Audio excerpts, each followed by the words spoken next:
Assalamualaikum warahmatullahi wabarakatuh. Baiklah, kita lanjutkan materi kita yang kedua mengenai logika fuzzy, yaitu tentang himpunan dan fungsi keanggotaan. Ya, yang pertama kita lihat itu adalah himpunan Kris. Ya, misal kita memiliki himpunan A, kemudian X adalah anggota himpunan A, maka nilai keanggotaan item X di dalam himpunan A itu dilambangkan dengan mu AX. Mana ia nanti memiliki dua kemungkinan nilai keanggotaan, yaitu bernilai 1 jika X merupakan anggota daripada A. Dan ia memiliki nilai 0 ya, untuk X bukan anggota himpunan A, ya, ini dilambangkan dengan simbol elemen yang dicoret A. Itu untuk himpunan Kris. Sementara untuk himpunan fuzzy, ya, misalkan kita memiliki A sebagai himpunan, kemudian X adalah anggota himpunan A, maka nilai keanggotaan item X dalam himpunan A itu dilambangkan dengan mu AX akan memiliki 3 gitu ya. 3 kemungkinan nilai keanggotaan. Ini 3 ya. Nah, yang pertama, ia akan bernilai 1, itu adalah untuk derajat tertinggi X dalam keanggotaan himpunan A. X adalah elemen daripada A. Kemudian nilai mu itu antara 0 sampai 1, itu adalah untuk X anggota himpunan A dan juga anggota himpunan lain. Dilambangkan dengan di sini AX irisan bukan AX. Kemudian ia bernilai 0, itu adalah untuk derajat terendah X dalam keanggotaan himpunan A, di mana X itu bukan daripada elemen A. Ya, jadi kita harus bisa membedakan di sini antara himpunan Kris dengan himpunan fuzzy, sebagaimana yang telah disampaikan kemarin bahwa kalau himpunan Kris ini dia terdiri nilainya 2, yaitu pilihannya 0 atau 1. Sementara untuk fuzzy itu nilainya bisa nilai 0 atau 1 atau di antara 0 sampai 1. Nah, kita lihat ya perbedaan antara kasus himpunan Kris dengan fuzzy. Nah, di sini kita ambil kasus penentuan kategori umur seseorang, variabelnya adalah umur, kemudian kategori himpunan terbagi atas 3, yaitu muda, parubaya, dan tua. Nah, pada Kris, ia dikatakan muda jika umurnya kecil sama dengan 35 tahun. Tapi untuk pada fuzzy, ia dikatakan muda jika umur itu kecil dari 45 tahun. Kemudian yang kedua, ya pada Kris untuk parubaya, itu adalah umur antara 35 sampai 55 tahun, di mana nilai 35 dan 55 tahunnya masuk. Sementara untuk fuzzy, ya ia dikatakan parubaya jika umur itu antara 35 sampai 55 tahun, termasuk nilai 35 dan 55 tahun. Kemudian untuk tua, ya, kategori tua yaitu untuk Kris ya, jika umur besar dari 55 tahun, sementara untuk pada fuzzy dikatakan tua jika umur besar dari 45 tahun. Nah, di sini kita lihat ya. Usia 34 tahun maka dikatakan muda untuk kasus Kris. Jadi mu muda 34 tahun itu sama dengan 1. Sementara untuk usia 35 tahun kurang dari 1 hari ya pada Kris ini, maka dikatakan muda ya. Berarti di sini kalau untuk mu parubaya 35 tahun kurang 1 hari itu adalah sama dengan 0 kalau kita bahas untuk parubaya. Sementara untuk usia 35 tahun, pas di usia 35 tahun, maka dikatakan parubaya. Mu parubaya 35 itu adalah sama dengan 1. Jadi kita lihat di sini pada kris ini ya, menyatakan umur itu boleh dikatakan tidak adil karena adanya perubahan yang kecil saja pada suatu nilai mengakibatkan perbedaan kategori yang cukup signifikan. Kita lihat tadi orang yang berusia 35 tahun kurang 1 hari, maka untuk parubaya dia dikatakan 0. Tidak, ya, maka dikatakan adalah muda. Sementara pas usia di 35 tahun, maka kesimpulannya langsung adalah parubaya peluangnya adalah bernilai 1. Nah, kita lihat untuk pada tabel Fazzi ya. Untuk usia 40 tahun, 40 tahun kita bahas di sini orang yang berusia 40 tahun termasuk himpunan muda, yaitu adalah sebesar peluangnya 0,25.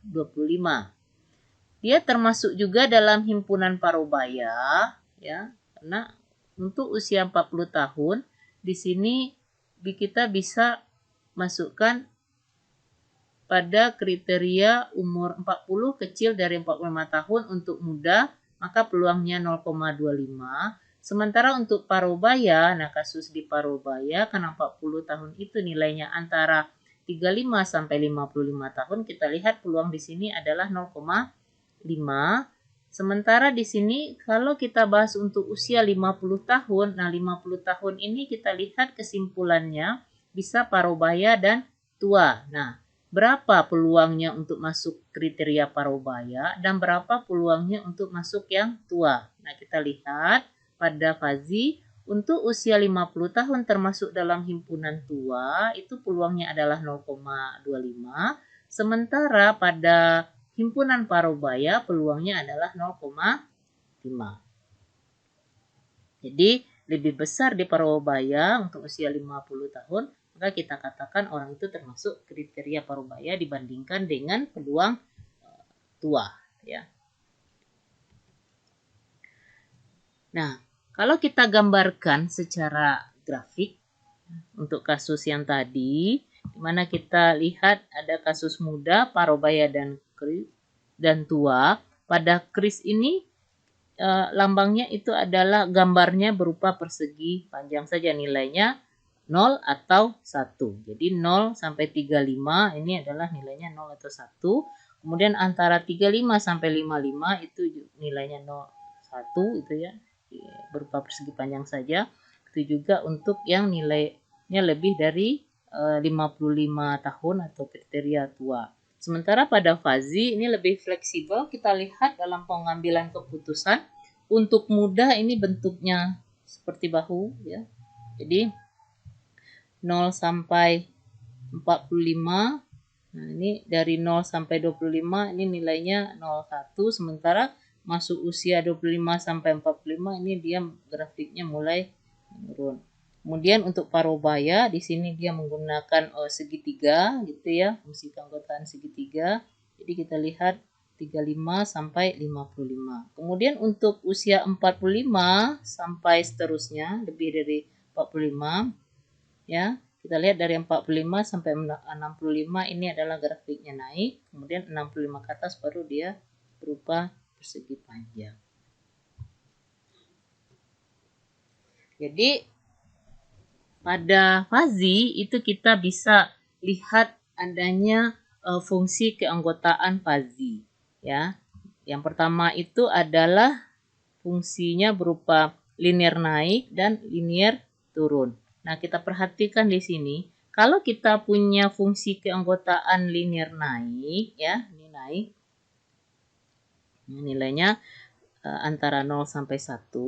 Nah, mu x-nya di sini, nilai mu x-nya, kalau nilai x itu ya, nilai x itu kecil dari A, ya, ini kecil dari A, maka dia akan mu x-nya itu bernilai 0. Namun, kalau nilai x itu terletak dari antara A sampai B, ya, antara A sampai B, nih x itu antara sampai B, maka kita menghitung mu x itu adalah x dikurang A dibagi B kurang A.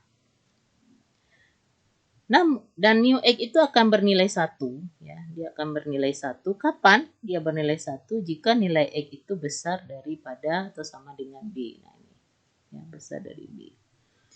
Nah, hal yang senada kita lihat untuk linear turun. Ya, linear turun. Lihat nih grafiknya turun. A ke B ini turun gitu ya.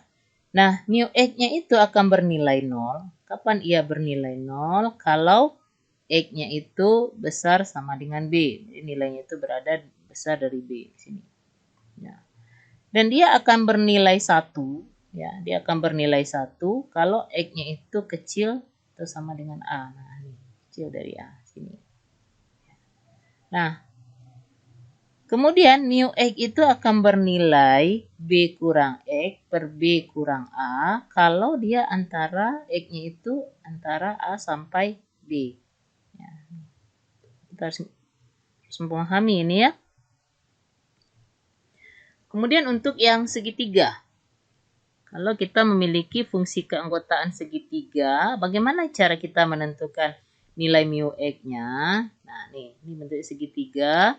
Jadi nilai kita itu untuk sudut bawahnya itu ya, itu A dan C, kemudian untuk puncaknya nanti B. Ya. Jadi kita lihat untuk dari A sampai B ini adalah naik, kemudian B ke C ini adalah turun.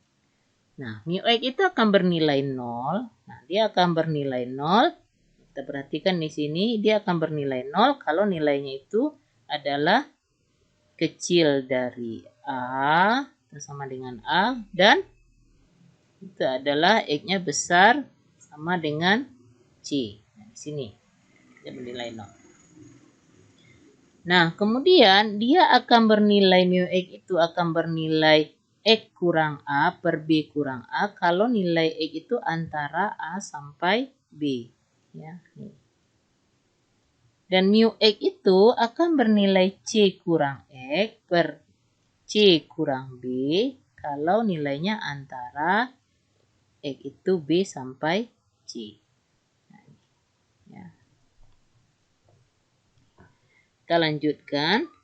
Fungsi keanggotaan berikutnya adalah fungsi trapesium. Ya, ini adalah trapesium, gambar trapesium.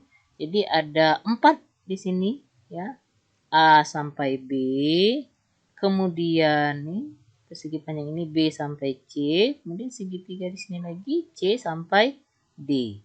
Nah, ia akan bernilai 0, ini gampang saja kita menentukan. Ia akan bernilai 0 kalau nilainya itu kecil sama dengan A, lalu nilai X-nya itu adalah besar sama dengan D. Kemudian ia akan bernilai 1, nah kita lihat ini bernilai 1, pasti X-nya antara B sampai C. Ya, X-nya itu B sampai C, nah ini panjang ya. Nah, kemudian dia akan bernilai X kurang A per B kurang A kalau nilai X itu antara A sampai B. Ya. X dikurang A per B kurang A. Nah, kalau nilai X itu antara C sampai D, ya C sampai D, maka fungsi keanggotaan atau mu X-nya itu adalah D dikurang X per D dikurang C. Ini untuk fungsi keanggotaan trapesium. Ya. Nah, untuk fungsi yang terakhir yaitu fungsi keanggotaan bahu. Nah, ini biasanya kita mengkombinasikan ya, ini bahu ya. Ini dingin, bahu kiri dan bahu kanan. Lihat di sini, bahu kiri, bahu kanan. Jadi di sini ia menggunakan fungsi linear, segitiga dan trapesium. Jadi kita lihat ini adalah trapesium ya. Kemudian ini adalah fungsi segitiganya ya. Kemudian adanya linear turun dan linear naik. Jadi pada fungsi keanggotaan bahu itu dia menggunakan 3 buah fungsi, yaitu fungsi linear, segitiga, dan trapesium. Baiklah, sekian dulu untuk topik yang kedua pada logika fazi. Nanti kita lanjutkan topik yang ketiga, yaitu operasi dasar pada himpunan fazi. Ya. Assalamualaikum warahmatullahi wabarakatuh.